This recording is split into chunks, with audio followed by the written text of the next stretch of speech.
Mom said life would be better without me, so I let her prove it. By Thursday, bills went unpaid, my sister cried, and CPS arrived at the door. We're sick of you making everything about yourself, Mom said, swiping over a signed agreement on the iPad I'd purchased for her. This limits you to sibling obligations only, no more pretending to be their mother, sign it. My siblings, ages 15 and 17, stood behind her, death gazing back. Clara, you're not that significant. Nobody asked you to do this. The irony was evident. My childhood ended at the age of 10 because I became the mother my siblings needed. All while our real mother was busy spreading her legs for her boyfriends. She asked me last week when my sister Elena would eventually become a woman. She had her menstruation 3 years ago. I smiled as I signed it, locking eyes with each of them, all full of entitlement. So why didn't you simply say it? If you want me to be a sister, you will get one. They smiled at each other as if they had won the lottery. The next morning, I awoke to Mom's victory lap. Everything's already so much better, she informed her new partner on speakerphone. Should have put my foot down years ago. My siblings walked through the house ecstatic at their victory, eating meals I had prepared Sunday and wearing clothing I had washed. This is how a real family works, Mom stated to the house, not the Clara dictatorship. At that point, I decided to give them exactly what they wanted. On Monday morning, I treated myself to my first Starbucks breakfast and even got to test out the ice roller trend. Meanwhile, Mom learned the hard way that teens do not wake themselves up. My brother Marco skipped his first period exam. Elena arrived at lunch, dressed in yesterday's clothing, her hair tangled, and with no money for breakfast. Mom was written up at work for being 2 hours late because she didn't realize the morning routine existed. By Thursday, the house had spoken its own story. I returned home to see my brother wearing his PE outfit to regular classes because every other shirt smelled like Bo. Mom was on the phone begging the utility company for an extension. She didn't realize bills had due dates. Hey Clara, my brother replied casually, like if we were cool. Quick favor, can you grab me some deodorant when you're out? Sorry, that sounds like overstepping my sibling boundaries. Come on, sis. Don't be petty. Petty? I opened the agreement on my phone. This specifically says sibling duties only. Shopping for you sounds like mothering. He walked away and grumbled something about me being emotional. The odor accompanied him for another week. Elena had her orchestra presentation on Saturday. I watched from the audience as she stepped on stage in her wrinkled, stained fancy dress, which I usually dry cleaned. Parents whispered and children pointed. When her teacher later approached Mom about the dress code dilemma, I spoke up loud enough for everyone to hear. Oh, we had a family restructuring, I replied, pleasantly. I was overstepping by handling her concert clothes, so now Mom is in charge for the first time ever. Isn't that right, Mom? Mom's face grew white as other parents turned to gaze. We're reorganizing things. She made me sign an agreement, I explained, presenting the teacher. I'm not allowed to fill in as their mother anymore, just a sister. No more Clara dictatorship. The teacher's expression changed from bewildered to concerned. Elena hurried to the restroom crying as Mom stood, still surrounded by scrutinizing parents. Wednesday afternoon, my phone rang. Mrs. Schneider was the guidance counselor. Clara, I'm calling about some concerns regarding your siblings' welfare. Multiple teachers have reported. I have no authority over my siblings. I told them they've made that very clear, but you've always handled. No, they've set their boundaries and it's my job to respect them. 20 minutes later, my mother stormed into my room, tears flowing down her cheek. Please, Clara, CPS is coming. If they see the house like this, like what? You know what? The dishes, the laundry, the empty fridge, your brother's grades. Wow, sounds like a lot of mothering work. Good thing you're here to help. I'm begging you, just this once, help me clean before they ring. The doorbell rang. We both froze. The woman knocked. Hello, Mrs. Laurent, Child Protective Services. We've received multiple concerning reports. Mom glanced at me, terrified. I smiled softly. Through the doorway, I saw the social worker's gaze assess the devastation. Dishes mold in the sink, garbage overflows. My brother has worn the same PE suit since Monday. She stepped through the threshold, and her entire expression transformed. The stench hit her first. I could tell, because her nose wrinkled up. Then her eyes widened as she took in the kitchen, which had green fuzzy stuff growing on. Dishes stacked everywhere and trash bags piled against the wall, flies swarming around them. Marco stood there in the same crusty PE jersey from 5 days before, with large yellow stains under his arms. The social worker immediately brought out her tablet and began photographing everything. Mom stood there still like a statue as the camera clicked repeatedly. The woman strolled into the living room, taking more shots of the pizza boxes on the floor and the pile of filthy laundry on the couch.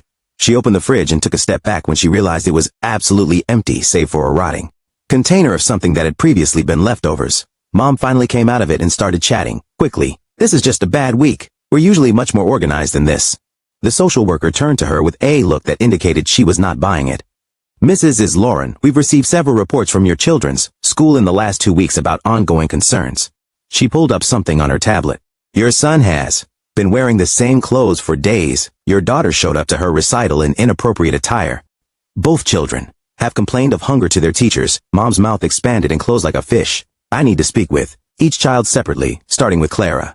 She gestured to the dining room table, which was really clear because I'd been completing my schoolwork there. Mom began to follow us, but the woman raised her hand. Privately, Mrs. Lauren. We sat down and she gave me a warm glance. Clara, I understand there's been some changes in your household recently. I brought out my phone and showed her the agreement that I had saved in my photographs. My mom made me sign this 2 weeks ago. Her brow furrowed as she read through it. She forced you to sign this? I agreed. She told me I was making everything about myself and that I should just focus on sibling chores. The woman typed notes on her tablet. What exactly were you doing before this agreement? I took a deep breath. Everything. She looked up at me and asked, can you be more specific? So, I started listing everything out. I woke them up every morning at 6:30, made breakfast, packed lunches, made sure they had clean clothes, helped with homework every night, cooked dinner, did all the laundry, paid the bills online because mom doesn't understand the computer, scheduled their doctor appointments, went to parent-teacher conferences when mom was too busy. The social worker's fingers moved quickly across her tablet screen. How long have you been doing all this? I did the calculation in my head. Since I was 10. She stopped typing. 10 years old. I nodded. Mom had a new partner who disliked having children around, so she was often gone. The woman inquired for specifics and I told her everything. How I educated Elena about her period when she got it and mom didn't notice. How I had to counterfeit mom's signature on permission slips since she forgot. I learned to cook by watching YouTube videos because we couldn't afford takeout every night, and mom only knew how to prepare cereal. She wanted to see Elena next, and my sister walked in with her hair matted and a shirt with food stains on the front. When the social worker asked her how things had been lately, Elena fell into tears. I'm so hungry all the time, she cried. Mom doesn't buy groceries, and I don't have lunch money, and the only thing I know how to make is cereal, but we ran out of milk. She explained to the woman about the recital and how everyone laughed at her clothing. Clara always made sure it was clean and pressed, but now nobody does it. And mom didn't even know it needed to be dry cleaned. She revealed she didn't know how to use the washing machine or the stove, or even how to properly wash her hair because I'd always assisted her with everything. Marco entered next, appearing unhappy, as if he was wasting his time. The social worker questioned him about his clothing status. Yeah, I've been wearing this for a while, he said, shrugging. I don't know how to do laundry. She pressed him to explain and he became defensive. Nobody ever taught me. Okay, Clara always just did it. He informed her about failing his exam because no one woke him up and his mother had no idea what subjects he was taking. She tried to help with my math homework yesterday, but she didn't know what algebra was. The social worker inquired about meals and he stated that they had been eating a lot of cereal and whatever snacks were left over from before. I used the last of my birthday money on McDonald's yesterday. Finally, it was mom's turn, and she entered with her head held high as if she were going to cure everything. We could hear some of it from the living room with the social worker inquiring about times and mom not knowing what time school started. When asked about the kids' instructors, mom couldn't name a single one. Mom was unaware about Elena's allergy or Marco's need for glasses. Then mom's voice grew louder. This is all Clara's fault. She's being vindictive because I made her sign that agreement. The social worker's voice remained calm. Mrs. Laurent, regardless of what Clara is or isn't doing, you are the parent here. Mom started talking about how I was trying to make her look bad, but the woman cut her short. Can you tell me your son's grade level, your daughter's shoe size, when their last dental appointments were silence? The social worker returned and made a few phone calls directly in front of us. Yes, we need immediate intervention, she told someone. The home is uninhabitable. There's clear neglect. The children don't have adequate food or clothing. Mom started crying and grabbed my arm. Tell them you'll help. Tell them this is just temporary. Her gently. You made me sign an agreement, remember? Within an hour, 2 more CPS workers arrived with clipboards and cameras. They went around each area taking photographs and making notes. They discovered a bathroom with black mold growing in the shower and toilet that had not been cleaned in 2 weeks. They documented the empty fridge, overflowing, trash, and mountain of filthy dishes. One of them discovered Elena's bloody panties in her room from when she didn't know what to do with her period this week and just left them on the floor. When they asked her about it, she burst into tears again, stating she didn't know how to cope without me. The case supervisor arrived in a black SUV and reviewed the papers. She was an older woman with gray hair who appeared to have seen it all. After reading all of the images and remarks, she turned to Mom with a serious expression. Mrs. Lauren, based on what we found here today, we're placing both minor children in emergency protective custody. Mom dropped to her knees crying. Please, no, I just need more time to figure things out. The supervisor shakes her head. Ma'am, your children are living in unsafe conditions without adequate care or supervision. The supervisor's remarks remained in the air for almost 2 seconds before Mom sank to her knees. She grabbed the supervisor's slacks and began sobbing with unpleasant wet sounds that made everyone uncomfortable. The supervisor took a step back and indicated to the other employees, who promptly headed upstairs. I could hear them take suitcases from the hall closet and open drawers in my sibling's bedroom. Elena chased after them, yelling that they couldn't touch her belongings, but one of the workers gently blocked her path, explaining that they were only packing some garments. Marco stood motionless at the living room doorway, as if his brain was unable to understand what was happening. In less than 10 seconds, his expression changed from perplexed to angry to afraid. The workers returned with 2 little suitcases that were pitiful, given they housed everything my siblings would need for who knows how long. Elena was crying uncontrollably, snot pouring down her face and her entire body trembling. She kept looking at me as if I was meant to repair things, but I just sat there, hands folded. Marco eventually snapped out of his freeze and began fighting with the supervisor about how everything was a misunderstanding. She gently stated that the decision had been taken, and they needed to accompany her now. Mom sprang at me, grabbing my arm so firmly that her claws dug into my skin. "Please, Clara, just tell them you'll help." Her face was inches away from mine, and I could smell coffee on her breath. "Tell them you'll take care of everything like you always do." I carefully removed her fingers from my arm one by one. "You made me sign an agreement that I wouldn't parent them anymore." She began shaking me and yelling that I was being harsh, but the supervisor moved her away. The social worker turned to me as the others dealt with Mom. "Clara, since you're over 18, you're not required to come with us, but do you have somewhere safe to stay?" First nodded and informed her I'd already made plans to stay with my buddy Sophie and would be moving out regardless. She looked relieved and gave me her card in case I needed it. The workmen began walking Elena and Marco toward the entrance, and then everything exploded. Elena whirled around and yelled at me, saying, "It was all my fault. You did this on purpose." Her voice was so high it cracked. "You wanted us to get taken away." Marco simply stared at me with a face I had never seen before. It was as if he had finally realized that his acts had consequences, and he did not like it. They placed kids into a black SUV while Mom ran after them, pleading for another minute. The supervisor had to physically block her from entering the vehicle. I looked from the window as the SUV drove away, my siblings' faces pushed against the back glass. Mom stayed in the driveway for another 20 minutes, staring at where the automobile had been. First packed my own bag and asked Sophie to come get me. Her mother picked me up an hour later and asked no questions when she noticed my puffy eyes. That night, I sat on Sophie's bed, my phone buzzing non-stop. Mom had called 17 times and left 8 voicemail messages. Her first 3 screams were about how I had ruined everything. The following 2 were her crying and pleading with me to come home and help her get them back. The final 3 alternated between accusing me, apologizing, and blaming me again. I turned off my phone and tried to sleep, but I kept picturing Marco's expression as he finally realized what was going on. Sophie's mother had just finished preparing pancakes for breakfast when we heard a beating on the front door. Mom stood there looking as if she hadn't slept, with her hair sticking up and yesterday's makeup smeared beneath her eyes. "I know she's here." She pushed past Sophie's father to find me in the kitchen. "You're coming home right now and we're fixing this." Sophie's father stood between us and told her she had to leave. Mom began yelling about how I was her daughter and that she could make me come home. Sophie's mother calmly picked up the phone and stated that she would call the police if Mom did not leave immediately. Mom gave me one more hateful glare before storming away. She slammed the door so forcefully that a picture tumbled from the wall.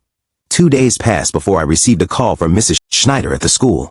"Clara, I heard about what happened and wanted to check on you." Her tone was friendly and concerned. "I also want you to know that I'm proud of you for protecting yourself." She informed me that the school provided counseling services if I needed them, and that they would be there for me throughout this process. She recounted how several teachers had been concerned about my siblings for weeks, and were relieved when someone finally interfered. 3 days later, I received an official notice for a family court hearing to determine interim custody. I spent the morning printing copies of the signed agreement, screenshots of Mom's texts from the previous weeks, and images I'd taken of the house deteriorating. I put everything in a folder and dressed well. The courthouse was downtown in an old structure that smelled like floor wax and old paper. I arrived early and sat outside the courtroom, watching other families come in and out. Mom arrived 15 minutes late, dressed in the same wrinkled shirt she had worn 3 days before. Her hair was greasy and twisted back into a sloppy ponytail. She had circles under her eyes and was constantly checking her phone as if she were waiting for someone. I knew her lover must have left when things got serious because she was absolutely alone. The bailiff summoned us, and the judge was an elderly woman with gray hair and glasses on a chain around her neck. She began by reviewing the CPS report, reading passages aloud regarding the house's condition and the children's statements. Then she questioned Mom about her parenting abilities. Mom started strong, stating that she had been overwhelmed but was willing to do better. The judge questioned her specifically about Elena's medical needs. Mom went blank and couldn't recall what pills Elena took for her allergies. The judge inquired about Marco's learning accommodations plan, which the school had sent home several times. Mom had no idea he had one. The judge looked at Mom for a long time before going to the bailiff and instructing him to bring Elena and Marco into her chambers. They both jumped up in confusion and followed her through the heavy wooden door behind the bench. Mom continued wringing her hands and looking at me as if I could somehow cure it. 20 minutes passed with only the sound of the courthouse clock ticking. When the door eventually opened, Elna walked out first, her eyes crimson, and she refused to look at me. Marco hurried behind her, pale and terrified, as if he had just been told Santa wasn't real. They sat back down, and the judge waited another 5 minutes to write notes before speaking. She said that based on the home inspection, the children's claims, and Mom's obvious lack of fundamental parenting skills, she was ordering both children to remain in foster care. Mom would need to take a 12-week parenting course as well as individual therapy sessions. She'd also have to pass monthly home inspections before the court could consider reinstating custody. Mom began sobbing so loudly that the bailiff had to urge her to calm down. Mom's phone started ringing right as the judge was describing the visitation plan. She struggled to hush it, but I could see her work number on the screen. The phone rang again 30 seconds later. The judge advised her that if there was an emergency, she could step out to take it. Mom answered from the hallway, but we could all hear her through the door. Her employer informed her that due to her repeated absences over the last 2 weeks, they would have to fire her. She tried to explain the court matter, but they said she had already used all of her sick days and vacation time. Mom returned, looking as if she had been hit in the gut. The judge concluded by scheduling the next hearing for 3 months out and dismissing us. I got out first and was about to go to the parking lot when I heard someone shout my name. A woman with graying hair and Mom's identical nose approached me. It was Mom's sister, an aunt I hadn't seen since I was around 10. She said she'd heard everything from a cousin and wanted to see if it was as horrible as everyone reported. She told me she had no idea things had become so bad and felt horrible for not checking in more. Her residence had a spare bedroom, and she invited me to stay with her. I thanked her, but stressed that after 9 years of raising my siblings, I needed to focus on my own life. She nodded as if she understood and handed me a piece of paper with her phone number, instructing me to call if I changed my mind. Mom passed past us without saying anything and gave me a hateful glare. A week had passed, and I was at work at the bookstore when a coworker described seeing Marco at the grocery store with an elderly couple. She stated he appeared unhappy and was yelling with them over something. Later that day, I received a text from one of Marco's pals informing me that they were in different foster families on opposite sides of town. Marco appeared to be suffering with all of the rules, such as regular bedtimes and task schedules. Marco, according to the acquaintance, kept grumbling about having to get permission for everything when I used to just handle things without making a fuss. 2 days later, I received an email from Elena's orchestra teacher. She informed me that Elena had to drop out of the program since her foster family lived 45 minutes away from the school. The teacher replied that she was devastated to lose such a great kid and asked if there was any way to work things out. I wrote back stating that I was no longer Elena's guardian and that she should contact CPS. The teacher replied that she understood, but it was a shame because Elena had great potential.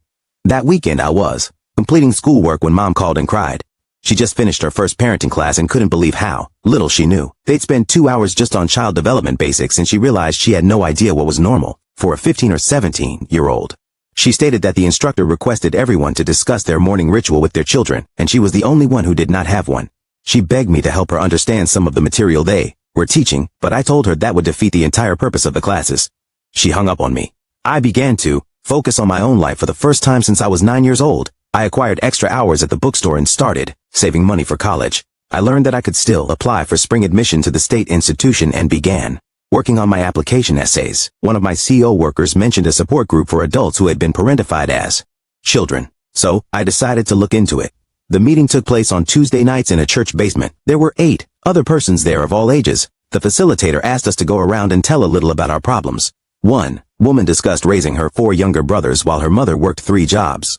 A boy my age recalled caring for his disabled sister since he was 7 since his parents couldn't do it. Another girl had been handling her family's bills and appointments since middle school because her parents couldn't speak English properly. When it was my turn, I told them about the arrangement and what transpired next. Nobody seemed surprised or condemned me for allowing my siblings to go into foster care.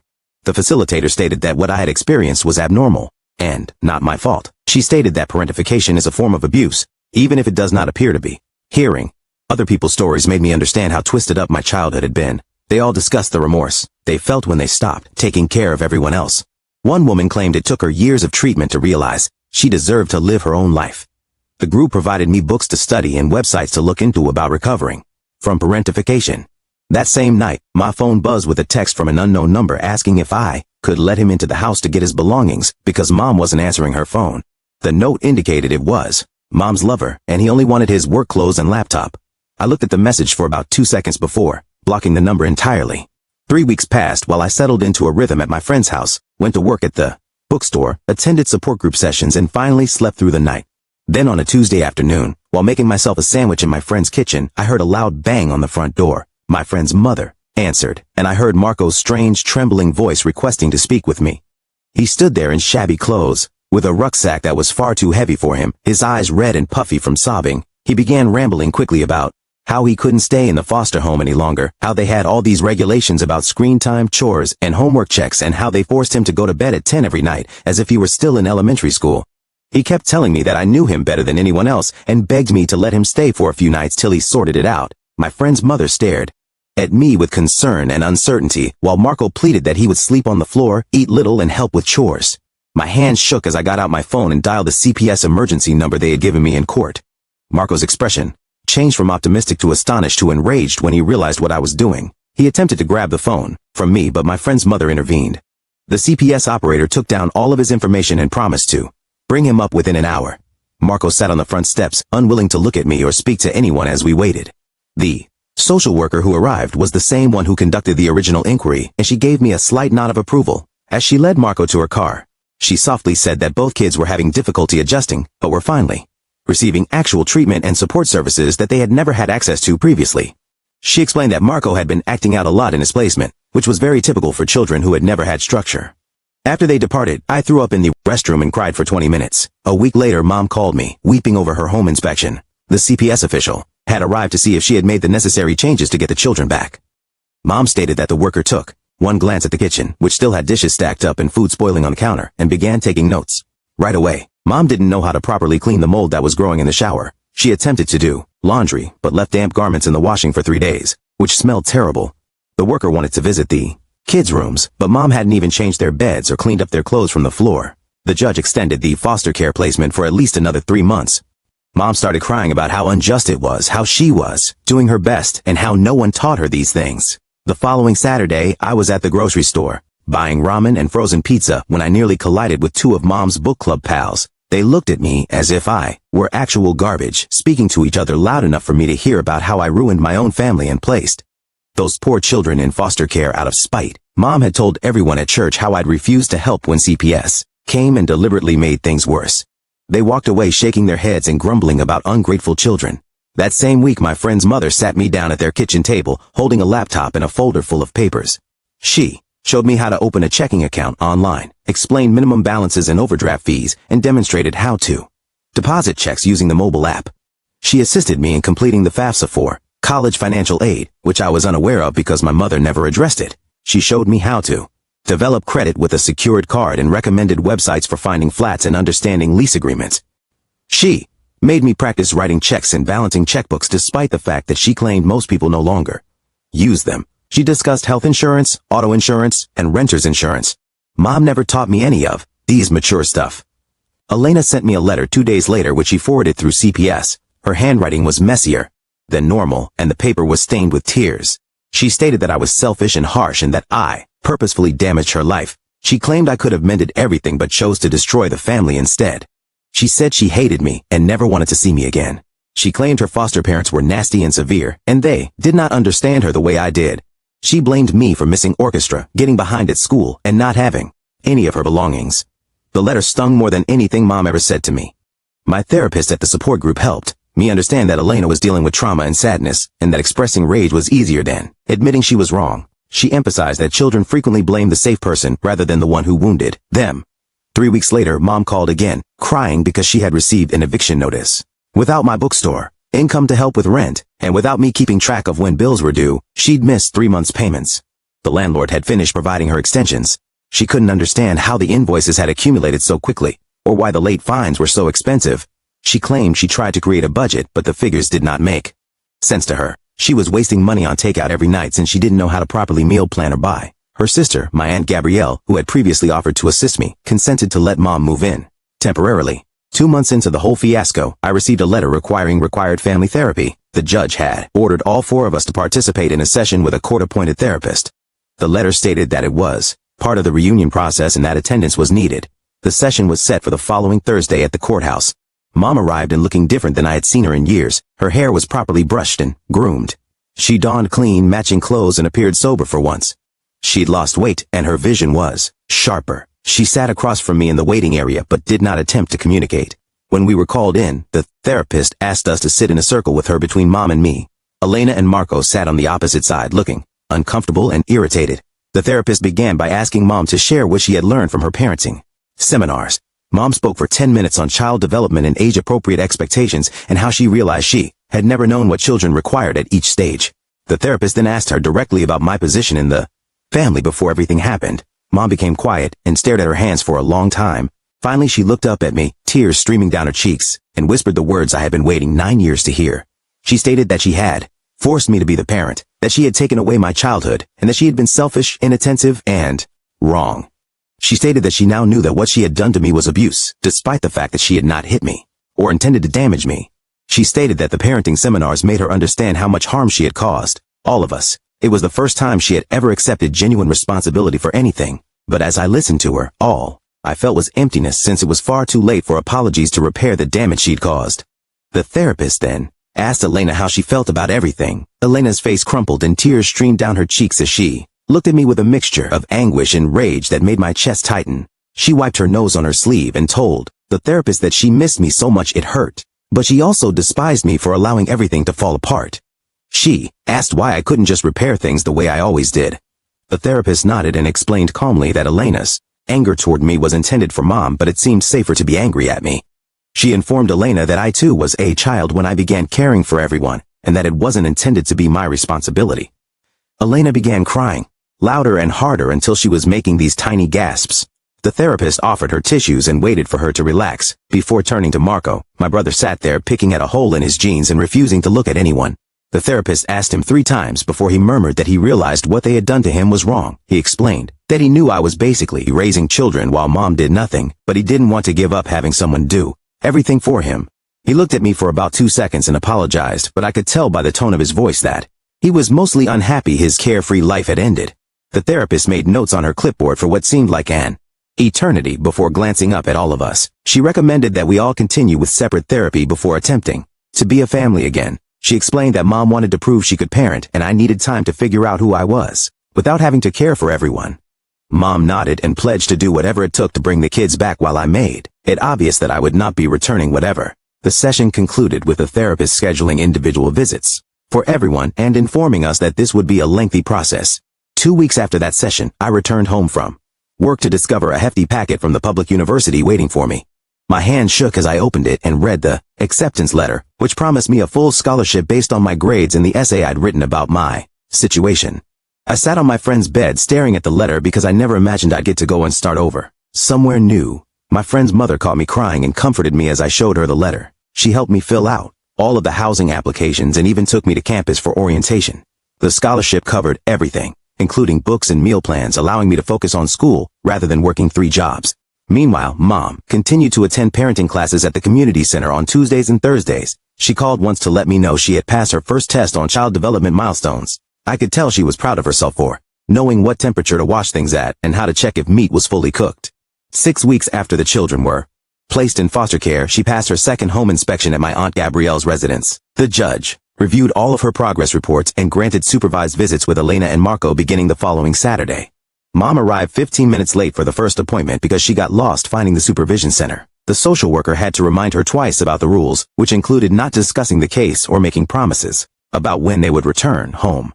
Elena spent the majority of the hour showing Mom her arithmetic homework, while Marco played with his phone and rarely spoke. The second visit went better since Mom remembered to bring refreshments, but she forgot Elena was allergic to peanuts and brought peanut butter and jelly sandwiches. On her third visit, she arrived on time with safe snacks, but was unable to assist Marco with his history project due to her lack of knowledge about the Civil War. She kept mixing up dates and battle results until Marco became annoyed and stopped asking. After 2 months of supervised visitation, the judge reevaluated everything and ruled Mom may see the children on weekends. They'd stay with their foster family during the week for structure and academic assistance, but spend Friday night through Sunday with Mom. Mom picked them up 2 hours late the first weekend because she forgot the end time of school. She wasn't aware that Elena had orchestra rehearsal on Saturdays or that Marco worked at the grocery shop on Sunday mornings. Mom gradually improved her memory of their routines over the course of 3 months, but she still made mistakes from time to time. The judge determined that the arrangement was working well enough to continue. During the week, the children enjoyed a stable environment with foster parents who knew how to help them with their homework and get them to school on time. August arrived and I packed my belongings into 2 bags and a backpack for college. My friend's parents took me to campus and helped me carry my belongings to my 3rd floor dorm room. My roommate was already there unpacking what appeared to be her entire bedroom from home, complete with string lights and tossed pillows. She complained that her mother had already called 4 times that day to see how she was settling in. Okay, I said, nodding because I couldn't relate to having a mother who cared so much. That first week of courses seemed like I'd stepped into another planet where no one understood my tale. I might just be a typical college student concerned about choosing classes and locating the dining hall. 3 weeks into the semester, Elena sent me an Instagram notification. She emailed me a snapshot of herself standing next to a washing machine with the remark, "My foster mom taught me how to separate colors from whites." It wasn't much, but I was grateful that she wanted to spend this moment with me after everything. I liked the photo and responded with a heart emoji. A month later, Marco messaged me on Facebook asking if I could review his college application essay. He began texting that he needed assistance with his grammar, but then stopped and wrote another message stating, "Never mind," because he remembered I wasn't meant to help anymore. We both texted those crying, laughing emojis, and something about admitting how strange things had gotten made everything feel a bit less heavy. Mom stuck to the weekend routine and was usually on time. The social workers' reports repeatedly mentioned minor gains, such as Mom remembering to prepare lunches and asking about homework even when she couldn't help with it. The judge reviewed everything at the following hearing and determined Mom may keep children for the entire spring break week to see how she handled it. I watched from my dorm room as Elena posted images of them at the park, and Marco shared a video of Mom attempting to prepare pancakes from scratch rather than a box. The pancakes looked dreadful, but everyone was laughing about it, which I had never seen before. When the week finished without any big tragedies, the judge authorized full reunification beginning after the school year ended. Mom had to continue attending therapy and parenting programs, but the children would live with her full-time at my Aunt Gabrielle's house. My aunt had practically taken over the responsibility of paying bills and buying groceries while Mom focused on learning how to parent. Mom texted me 3 weeks after they moved back, asking if I wanted to come for supper on Saturday. I gazed at my phone for 20 minutes before tapping yes. The drive to my aunt's house was strange because I had never been there as a visitor before. When I went in, the smell struck me first. Actual food cooking rather than takeout cartons everywhere. The living room still had toys all throughout, but it was no longer a catastrophe zone. Mom came out of the kitchen wearing an apron I'd never seen before and with flour in her hair. She had made spaghetti from a jar and garlic bread from the freezer, but the table was set with proper plates and napkins. Elena handed me her report card after supper, pointing to each mark as if it were a trophy. 2 C's, 3 B's, and 1 A- in art class. She explained that she needed to study now instead of me doing everything, but her foster mother had taught her how to use flashcards. The grades weren't as good as when I did her schoolwork, but she earned them all herself. Marco took out his phone and showed me images of the grocery shop where he worked 3 evenings a week stocking shelves. He'd already saved $400 and decided to buy an old Honda once he had enough. His manager said he was one of the most dependable employees they had, which made him very proud in a way I had never seen before. After dinner, Mom asked if we might talk outdoors while the kids did their dishes, which was obviously their new duty assignment. She sat on the front steps and began crying before she could say anything. She informed me that her therapist had helped her see what she had done to me and how she had taken 9 years of my childhood. She apologized for forcing me to be the mother while I was still a child struggling to survive. She claimed she couldn't remember half of my upbringing because she was too preoccupied with guys and parties to pay attention. Her hands shook as she described how parenting classes taught her fundamental things she had never known before, such as checking homework folders and scheduling doctor appointments. She explained that observing other parents in the class made her realize how much she had failed all of us, but especially me. I didn't know what to say, so I sat there and listened to her list of everything she wished she could take back. When we returned inside, Elena was waiting by the door, looking worried. She asked if she may hug me, and when I said yes, she put her arms around me tighter than she had previously. She apologized for being harsh and for not understanding what I had been doing all these years. Her foster mother had emphasized that I was also a child and shouldn't have had to parent them. She said she now understood why I had to let things fall apart and praised me for being bold enough to save myself, even if it meant causing them pain. She drew back and showed me a bracelet she'd made in therapy with beads spelling out sister. She'd also made one for herself so we could match like real sisters. Marco walked over, and did that uncomfortable male thing where he softly punched my shoulder and said, "Thanks for making them all grow up." He recognized that what they were doing to me was terrible, but he preferred that someone else handle things so he didn't have to. He stated losing everything made him realize how much I was carrying and how unfair it was for them to expect it. 6 months had passed since the initial CPS visit, and while nothing was perfect, everything had changed. Mom could now prepare 5 different dinners, all of which were basic, such as tacos and spaghetti. The children completed their own laundry and homework, without supervision. I was taking classes that I like and made people who didn't know my entire situation. Mom would never win any parenting awards, but she was going to attempt for the first time in their lives. My siblings had learned to operate normally as teenagers rather than expecting others to do everything for them, and I'd realized that protecting myself wasn't selfish. It was the most important thing I'd ever done for all of